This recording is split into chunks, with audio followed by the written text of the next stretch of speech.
मैं इसका शब्दों में वर्णन नहीं कर सकता हूं। और जब भी बस्तर की धरती पे आना हो जाए और बलिराम कश्यप जी की याद ना आए, ये कभी हो नहीं सकता। अगर सच्चे अर्थ में बस्तर को समझना, क्योंकि मैं यहां संगठन का काम करता था, हर इलाके में जाता था, बहुत समय मैंने यहां बिताया और मुझे पूरे बस्तर को समझना, आदिवासी समाज को समझना, यहां की समस्याओं को समझना, बलिराम जी कश्यप जी एक प्रकार से मेरे गुरु की तरह काम करते थे।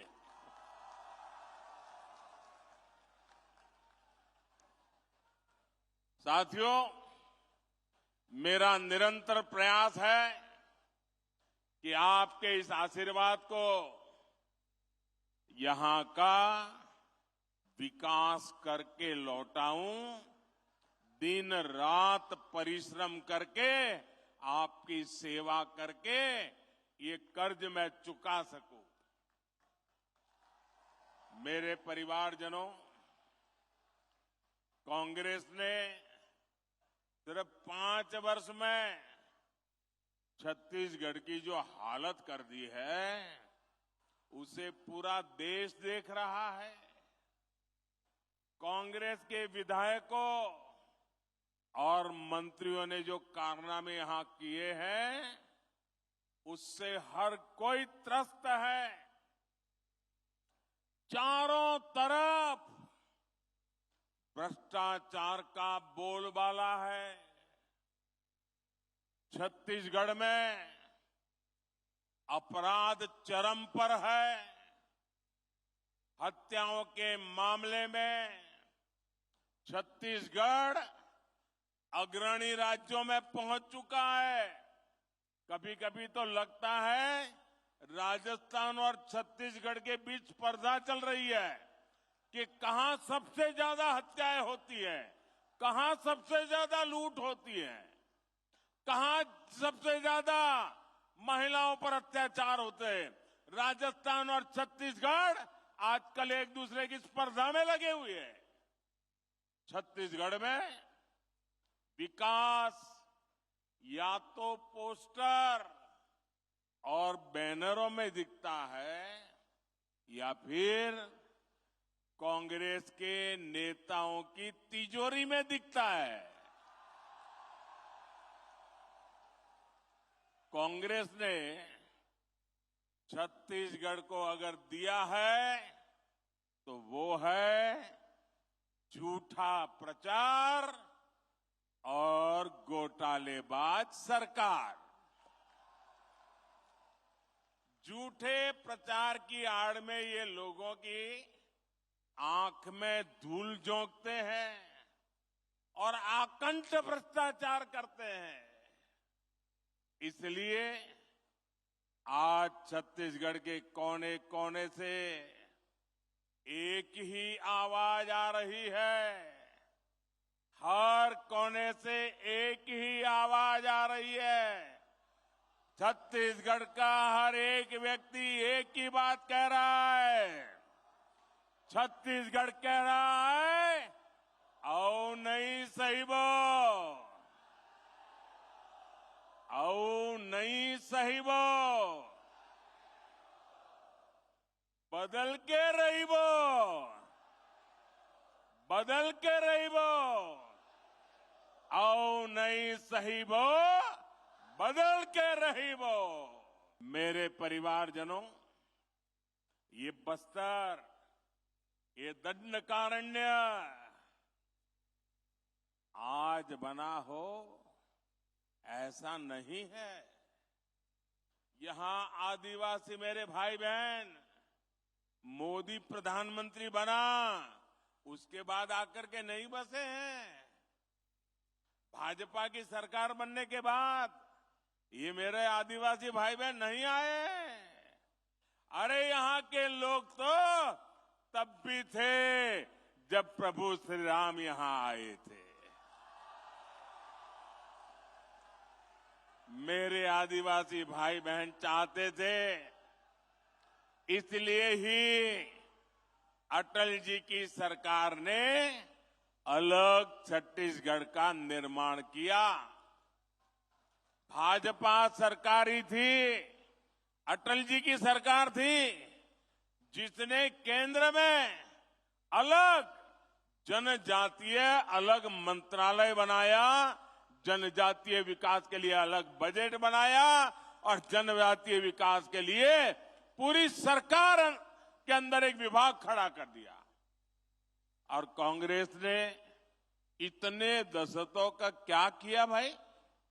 कांग्रेस ने बस्तर को भी दशकों तक नजरअंदाज किया। आप लोगों की परवाह ही नहीं की। उनके 2-4 ठेकेदारों को संभालते थे और वही आपसे वोट लेकर के उनको दे देते थे, उनकी गाड़ी चल जाती थी, उनको आपकी परवाह ही नहीं थी। ये भाजपा सरकार है, यहां मेडिकल कॉलेज, इंजीनियरिंग कॉलेज बनाए। भाजपा सरकार ने दंतेवाड़ा में एजुकेशन सिटी बनाई और मैं तो उसको देखने गया था। साथियों, मैंने अपने जीवन का बड़ा हिस्सा, ये मेरा सौभाग्य रहा है कि राजनीति में आने से पहले मेरे जीवन के बहुत वर्ष मैंने आदिवासी क्षेत्रों में गुजारा है। मेरा तो आपसे सीधा नाता है, दिल का नाता है। मुझे गर्व है कि देश की पहली आदिवासी महिला राष्ट्रपति बनाने का गौरव भी भाजपा को मिला है। आप जानते हैं, कांग्रेस की तुलना में भाजपा सरकार आदिवासी समाज के लिए 5 गुना ज्यादा बजट देती है। अगर वो 1 रुपया देते थे तो हम 5 रुपया देते हैं, ये 100 रुपया देते थे तो हम 500 रुपया देते हैं। भाजपा सरकार ने ही 15 नवंबर यानी भगवान बिरसा मुंडा के जन्म दिवस को जनजातीय गौरव दिवस घोषित किया।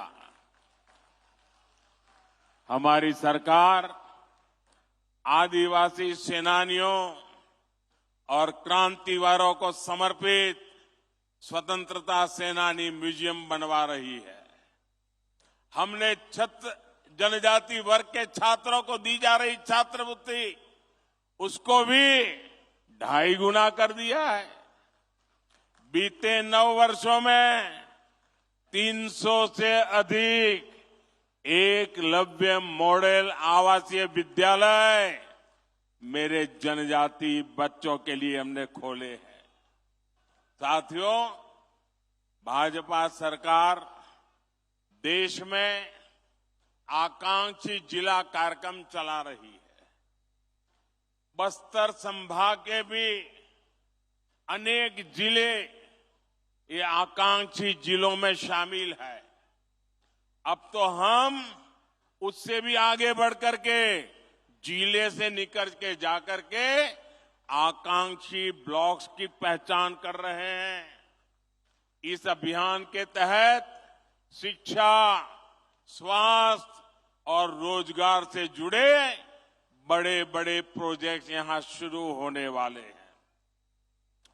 इसके अलावा भी हम छत्तीसगढ़ के उसमें आधुनिक इंफ्रास्ट्रक्चर का निर्माण कर रहे हैं।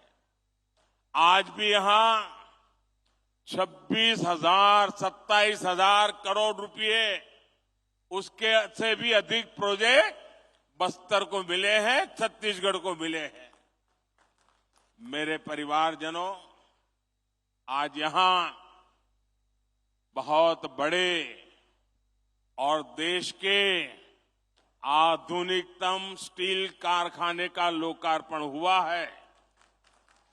आप मुझे बताइए, आपको गर्व हो रहा है कि नहीं हो रहा है? इतना बड़ा स्टील का कारखाना आपको मिला है आपको गर्व हो रहा है कि नहीं हो रहा है? ये छत्तीसगढ़ कांग्रेस वालों को नहीं हो रहा है। इतना बड़ा कार्यक्रम अभी सरकार का था, छत्तीसगढ़ सरकार का एक भी मंत्री भी नहीं आया, मुख्यमंत्री भी नहीं, उप मुख्यमंत्री भी नहीं। आप कहिए भैया, आपकी भलाई के काम में ये सरकार ने आना चाहिए कि नहीं आना चाहिए? आना चाहिए कि नहीं आना चाहिए? ये आपका अगर भला चाहते हैं तो वहां आकर के बैठना चाहिए कि नहीं बैठना चाहिए? नहीं आते हैं। इसके दो कारण है। एक, उनको सरकार जाने की इतनी चिंता है कि उनके पास यहां आने के लिए समय ही नहीं है, सरकार बचाने में लगे हैं। और दूसरा कारण है, ये मोदी है। अगर मोदी के सामने जाना है तो कोई आकंठ भ्रष्टाचारी मोदी से आंख नहीं मिला सकता है, और इसलिए वो आने से डरते हैं, भाग जाते हैं। मेरे साथियों,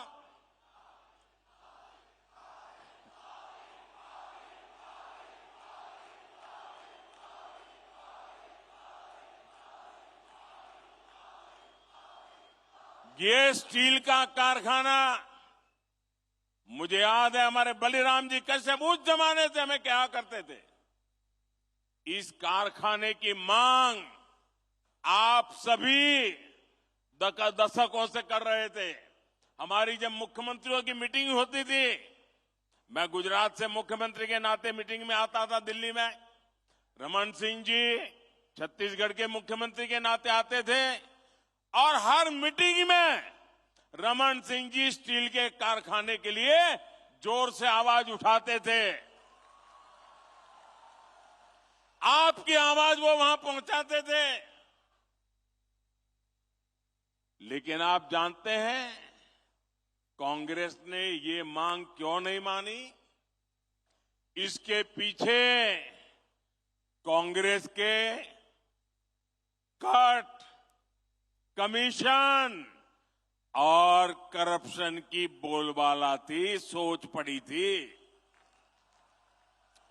लंबे समय तक कांग्रेस की नीति रही है, क्या करते थे? कच्चा माल विदेश भेजो और फिर उसी कच्चे माल से बना महंगा सामान महंगे पैसे देकर के आयात करो। कहते हैं ना, गेहूं बाहर भेजो और फिर ब्रेड बना करके लाओ। क्या ऐसा कोई करता है भाई? ऐसा कोई करता है क्या? आप मुझे बताइए, आप जो घर में चावल खाते हैं तो क्या ऐसा कोई करता है कि पहले उसका धान विदेश भेजा जाता है, फिर वो धान विदेश में धुला जाता है, फिर वो धान विदेश में साफ किया जाता है, फिर धान को वहीं विदेश में भी पकाया जाता है, और फिर वो पका पकाया चावल आपको खाने के लिए मिल जाता है। ऐसा कभी होता है क्या? आप अपना धान, अपना चावल खुद ही करते कि नहीं करते हैं?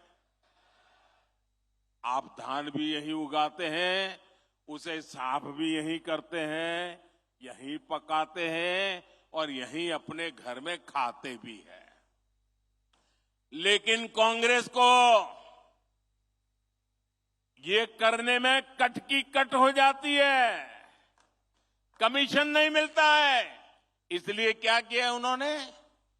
ये हमारे इलाके में जो आयरन ओर है ना, ये दुनिया का उत्तम से उत्तम आयरन ओर है, दुनिया का। ये हमारे बस्तर में है। लेकिन ये क्या करते थे? आयरन ओर में से स्टील यहां बनाने के बजाय, जिसका कोई हिसाब किताब न हो, कितना माल निकाला पता न चले, जितना उठा सकते हो उठाओ, विदेश भेज दो और बीच में मलाई खा लो। कोई भी सरकार होती तो उसकी प्राथमिकता होती कि यहां बस्तर में ही स्टील का कारखाना लगाए, लेकिन कांग्रेस ने यहां से कच्चा माल निकाला और फिर कच्चा माल ही विदेश भेज दिया। इसमें कांग्रेस के नेताओं ने कमाया, यहां के नौजवानों को कुछ नहीं मिला। बस्तर के नौजवान मजदूरी करने के लिए दूसरे राज्यों में जाने के लिए मजबूर हो गए, लेकिन भाइयों बहनों, ये मोदी है, आपके बीच में पला बड़ा है, इसलिए आपका ही सोचता है। गरीब की चिंता, गरीब के हित, यही मोदी के दिमाग में भरा पड़ा रहता है। इसलिए हमने दिल्ली में, मुझे आपने सेवा करने का मौका दिया, हमने बस्तर में स्टील कारखाने का काम तेजी से पूरा करवाया। भाजपा सरकार ने लगभग 24,000 करोड़ रुपए स्टील के कारखाने पर लगाए। इससे इस क्षेत्र के 50-55 हजार साथियों को रोजगार मिलना तय हुआ है। सरकार ने यह भी तय किया है कि स्टील की जो प्लांट की क्षमता है उसको और बढ़ाना है, मुझे और पूंजी लगानी है ताकि ज्यादा लोगों को काम मिले। यानी स्टील प्लांट पर अब जी हजारों करोड़ रुपयों का और निवेश होने वाला है। और जब ज्यादा निवेश होगा और बड़ा कारखाना होगा तो पूरे विस्तार की किस्मत और तेजी से बदलने वाली है। अब मैं आपको बताता हूं, मेरे यहां गुजरात में स्टील बनाने का एक कारखाना है। वहां तो आयरन और भी नहीं है, हम बाहर से लाते हैं। लेकिन स्टील कारखाना होने के कारण कार बनाने के अनेक कारखाने वहां लग गए, गाड़ियां बनाने, क्योंकि स्टील की उनको जरूरत थी, पास में ही मिल जाता था। अब यहां स्टील बन रहा है ना, और भी कारखाने यहां लगने वाले हैं। और यहां पर करीब 1.5 लाख साथियों के लिए नौकरी की, रोजगार की संभावना बनेगी। और मेरे शब्द लिखिए भैया, आज छत्तीसगढ़ का नौजवान रोजगार के लिए बाहर जाता है, एक दिन ऐसा आएगा हिंदुस्तान के नौजवान रोजगार के लिए बस्तर आना चाहेंगे, बस्तर आना चाहेंगे। आप कल्पना कर सकते हैं, मोदी अगर ये काम कर देगा तो कांग्रेस के लोगों के लिए भ्रष्टाचार के रास्ते रुक जाएंगे। खदान में से जो माल खाते थे उस पर मोदी ने ताला लगा दिया और इसलिए छटपटा रहे हैं। आज भी कितनी झूठी बातें फैलाई, लेकिन आपने उन पर ये तमाचा मारा, इतनी पब्लिक आकर के आपने उनको तमाचा मारा है। झूठी बातें फैलाकर इनका इरादा समझिए, बस्तर के मेरे नौजवानों, इनका इरादा समझिए। ये झूठी बातें फैलाकर ये स्टील प्लांट को भी हड़पना चाहते हैं। इस स्टील प्लांट को भी कांग्रेस ही अपने बच्चों, अपने रिश्तेदारों की तिजोरी भरने का माध्यम बनाना चाहते हैं। लेकिन मेरे बस्तर के भाइयों बहनों, ये मोदी की गारंटी है, ये मोदी नहीं होने देगा। ये बस्तर का स्टील प्लांट आपका है, बस्तर के लोगों का है। स्टील प्लांट के मालिक मेरे बस्तर के लोग हैं, मेरे छत्तीसगढ़ के लोग हैं। मोदी इसका मालिक नहीं है, मोदी इसका मालिक नहीं है, और न ही कोई दूसरा नेता, कोई कांग्रेसी को मैं इसका मालिक बनने देने वाला हूं। इस प्लांट के मालिक सिर्फ और सिर्फ बस्तर के मेरे भाई बहन है। ये हक आपका है, कोई आपका हक छीन नहीं सकता है। इस पर कांग्रेस के नेताओं को किसी भी हालत में कब्जा नहीं करने दिया जाएगा। उनको कटकी कंपनी, कमीशन कंपनी, भ्रष्टाचार, बेईमानी करने का मौका नहीं दिया जाएगा। आप मेरे साथ सहमत हैं? तो एक काम करिए, अपना मोबाइल फोन निकालिए और उसकी फ्लैश लाइट चालू कीजिए। मेरी इस बात के समर्थन में अपने मोबाइल की फ्लैश लाइट चालू करिए। शाबाश, देखिए, वाह, दूर दूर तक शाबाश। ये ताकत है। वाह, देखिए, ये मीडिया वाले आपकी फोटो निकाल रहे हैं। देखिए,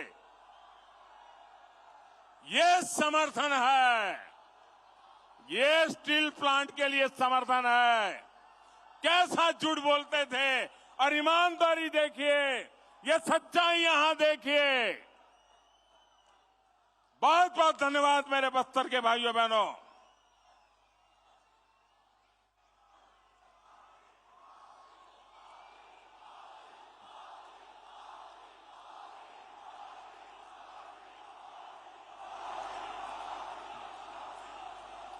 मेरे परिवारजनों,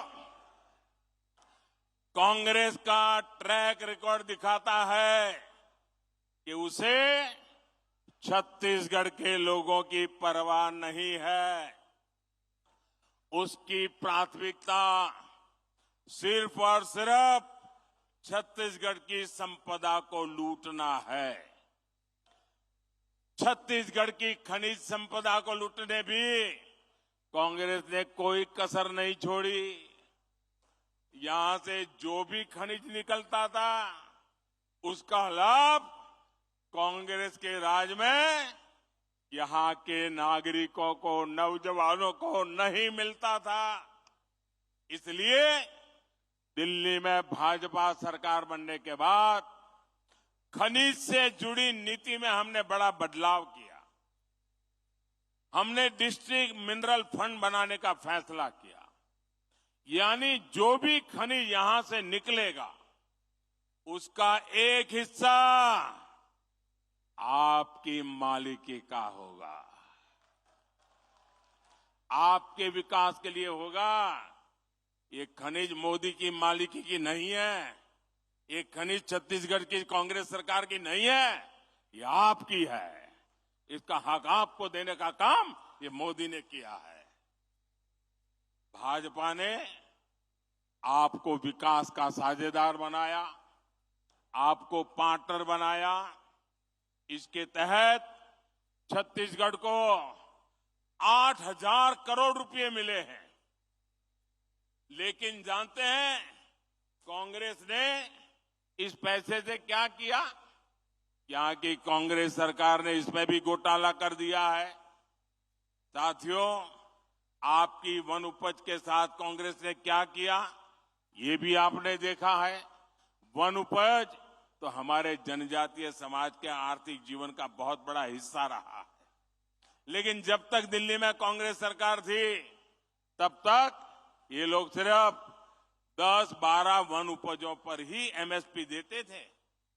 आज जो नौजवान है, उन्हें ये पता होना चाहिए कि उनके माता पिता, दादा दादी, नाना नानी को कांग्रेस ने नमक से ठगा है, नमक से ठगा है।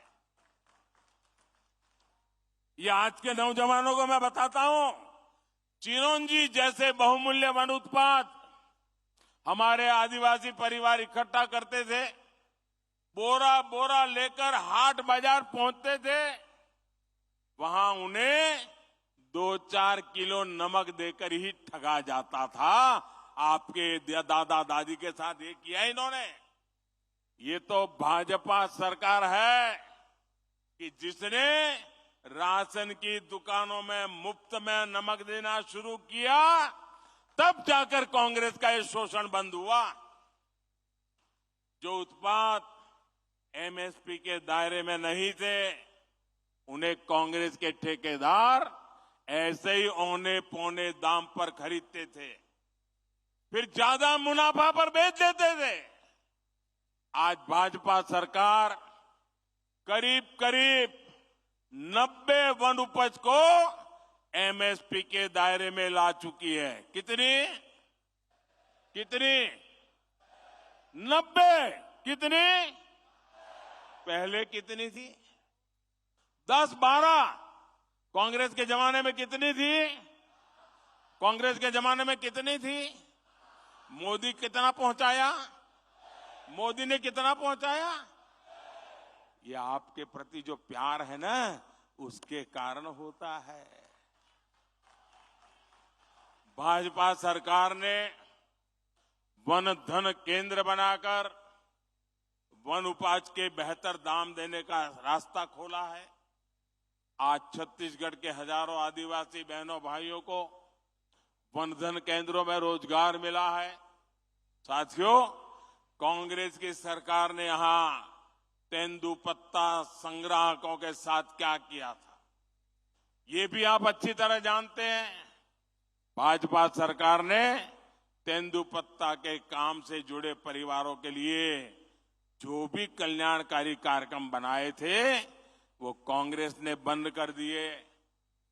बोनस कभी मिलता है, कभी नहीं मिलता, मिलता है तो कम मिलता है, और पाना है तो कांग्रेस वाले का कुर्ता पकड़ के जाना पड़ता है, उसके जेब में कुछ डालना पड़ता है।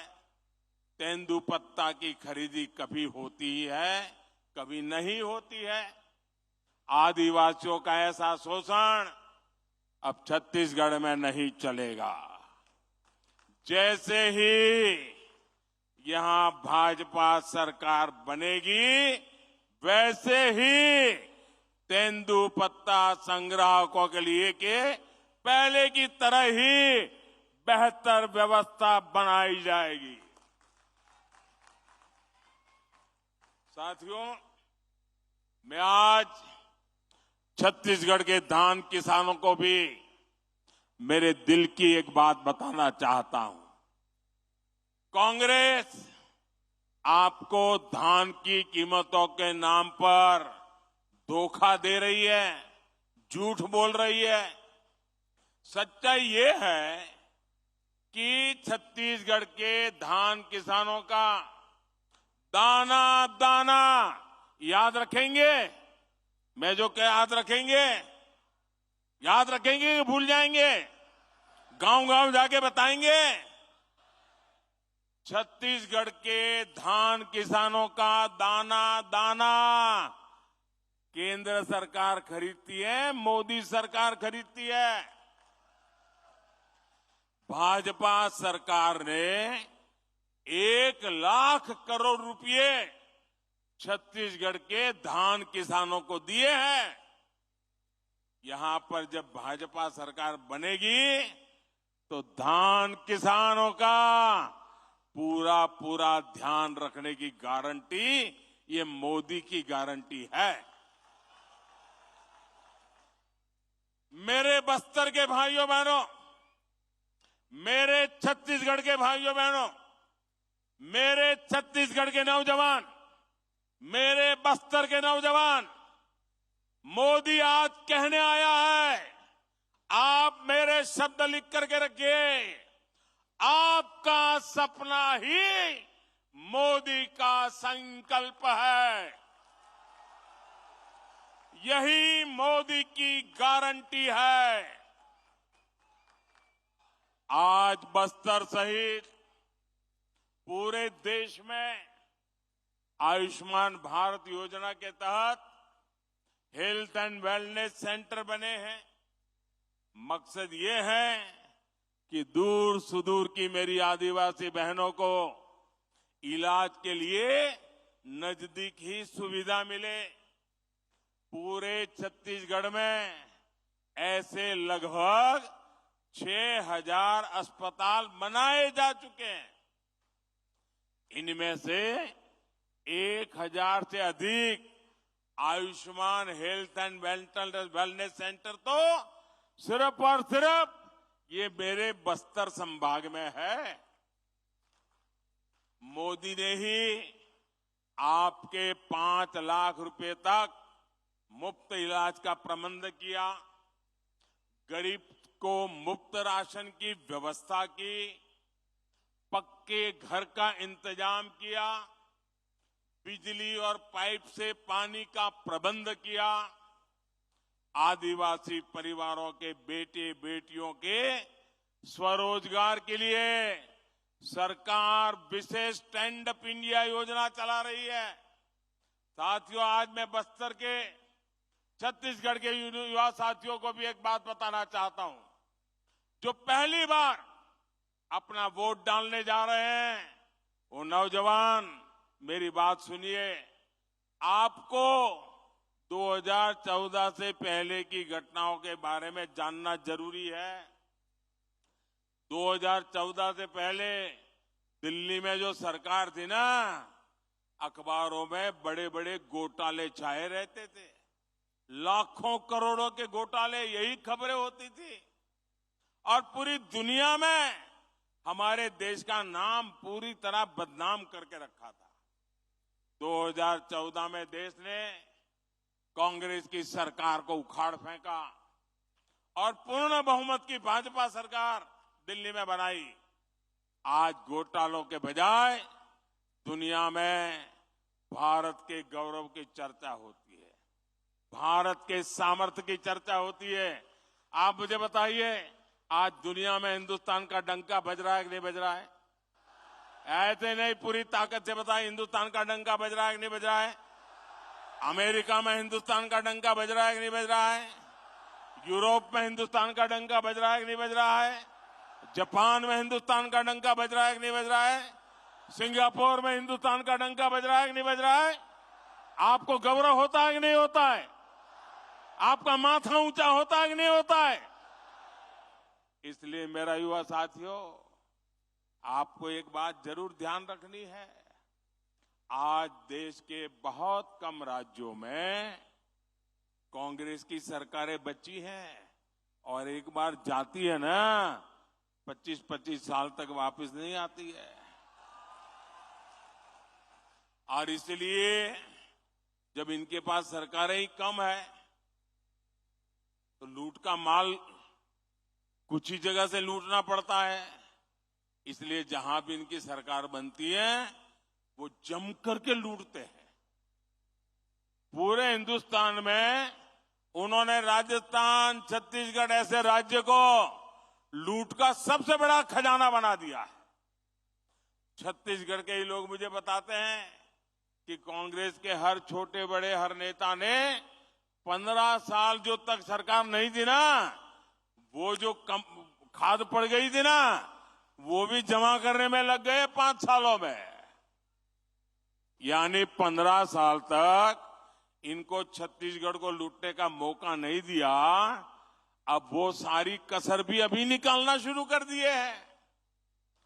अरे इन्होंने तो गौमाता के नाम पर भी भ्रष्टाचार किया है।